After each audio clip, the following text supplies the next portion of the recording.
ज्योतिष एक जरिया है भविष्य को जानने का। ज्योतिष एक जरिया है व्यक्तित्व को समझने का। ज्योतिष एक जरिया है शुभ अशुभ संकेतों का।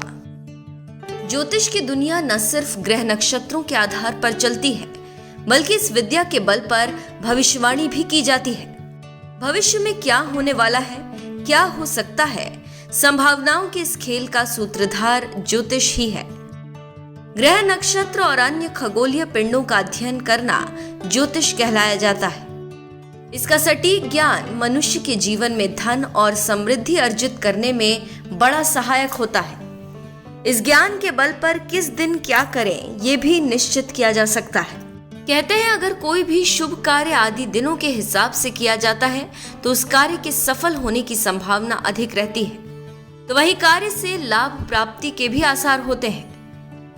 इसके उलट जीवन में घटने वाली घटनाएं अपने संग कई संकेत भी देती है। आज हम कुछ ऐसी घटनाओं का उल्लेख करेंगे जो जातक को अशुभता और दरिद्रता का संकेत देती है।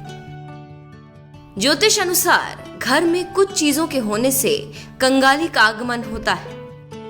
आइए जानते हैं ऐसी घटनाओं के बारे में जो घर में कंगाली को न्योता देती है। तुलसी के पौधे को पवित्र और पूजनीय माना जाता है। जिस घर में प्रतिदिन तुलसी की पूजा की जाती है, उस घर में धन और समृद्धि की देवी लक्ष्मी का वास होता है।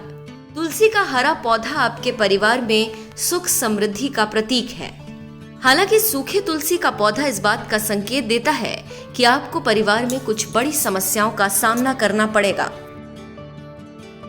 जिस घर में नियमित पूजा की जाती है, वहां देवताओं की कृपा बनी रहती है और परिवार पर कोई विपत्ति नहीं आती। लेकिन अगर किसी कारण से पूजा में लगातार बाधा आ रही है तो इसे नकारात्मक शक्तियों के प्रवेश का संकेत माना जाता है। यदि पूजा में बाधा आती है या आप जाने अनजाने पूजा के दौरान बार बार गलती करते हैं तो आपको भविष्य में आर्थिक संकट का सामना करना पड़ सकता है। दर्पण या कांच एक नाजुक वस्तु है। यहाँ तक कि अगर कोई हल्की वस्तु कांच से टकराती है तो वो फट जाएगी या टूट जाएगी।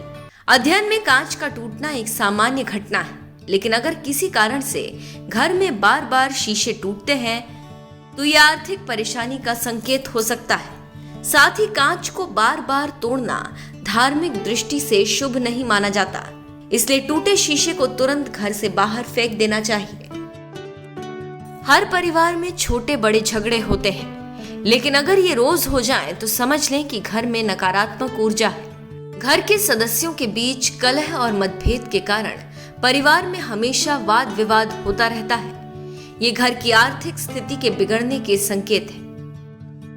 घर से बाहर जाते वक्त अगर आपको खाली बाल्टी दिखती है तो ये बहुत बड़ा अपशकुन है। ऐसा दिखना इस बात का संकेत है कि आप जिस काम से भी जा रहे हैं उसकी सफलता में संदेह है। ऐसे लोग को काम में बाधा का सामना करना पड़ सकता है और उनके बने बनाए काम बिगड़ सकते हैं। अगर कोई घायल पक्षी आपके आंगन में आकर गिर जाए या फिर कोई पक्षी आपके आंगन में मांस का टुकड़ा गिरा दे तो ये बुरी बात होती है। ऐसा होना एक अपशकुन के तौर पर देखा जाता है। कोई भी शुभ कार्य आपको तुरंत रोक देना चाहिए। कुत्ते और बिल्ली के रोने की आवाज सुनाई देना बेहद ही अशुभ संकेत है। अगर आपको कभी बिल्लियां लड़ते हुए मिले या फिर कुत्ते लड़ते हुए मिले तो मान लीजिए कि ये किसी अनहोनी का इशारा है। कुत्तों और बिल्लियों का लड़ना या रोना आपको आने वाले खतरे के प्रति आगाह करता है। ओंकारं बिंदु संयुक्तं नित्यं ध्यायन्ति योगिनः कामदं मोक्षदं चैव ओंकाराय नमो नमः। नमन्ति ऋषयो देवाः नमन्त्यप्सरसां गणाः नरा नमन्ति देवेशं नकाराय नमो नमः। महादेवं महात्मानं महाध्यानपरायणं महापापहरं देवं मकाराय नमो नमः। शिवं शान्तं जगन्नाथं लोकानुग्रहकारकं शिवमेकपदं नित्यं शिकाराय नमो नमः। वाहनं वृषभो यस्य वासुकिः कण्ठभूषणं वामे शक्तिधरं देवं वकाराय नमो नमः। यत्र तत्र स्थितौ देवः सर्वव्यापी महेश्वरः यो गुरुः सर्वदेवानां यकाराय नमो नमः। षडक्षरमिदं स्तोत्रं य पठेत् शिवसन्निधौ शिवलोकमवाप्नोति शिवेन सह मोदते। शिवाय नमः। शिवलिंगाय नमः। ये अद्भुतता, ये आनंद, महाकाल की ये महिमा, ये महात्मय महाकाल लोक में लौकिक कुछ भी नहीं है। शंकर के सानिध्य में साधारण कुछ भी नहीं है। सब कुछ अलौकिक है, असाधारण है, अविस्मरणीय है, अविश्वसनीय है। मैं आज महसूस कर रहा हूं, हमारी तपस्या और आस्था से जब महाकाल प्रसन्न होते हैं तो उनके आशीर्वाद से ऐसे ही भव्य स्वरूप का निर्माण होता है। और महाकाल का आशीर्वाद जब मिलता है तो काल की रेखाएं मिट जाती है, समय की सीमाएं सिमट जाती है और अनंत के अवसर प्रस्फुटित हो जाते हैं। अंत से अनंत यात्रा आरंभ हो जाती है। महाकाल लोक की ये भव्यता भी समय की सीमाओं से परे आने वाली कई पीढ़ियों को अलौकिक दिव्यता के दर्शन कराएगी। भारत की सांस्कृतिक और आध्यात्मिक चेतना को ऊर्जा देगी। मैं इस अद्भुत अवसर पर राजाधिराज महाकाल के चरणों में शत शत नमन करता हूं। मैं आप सभी को, देश और दुनिया में महाकाल के सभी भक्तों को हृदय से बहुत बहुत बधाई देता हूं।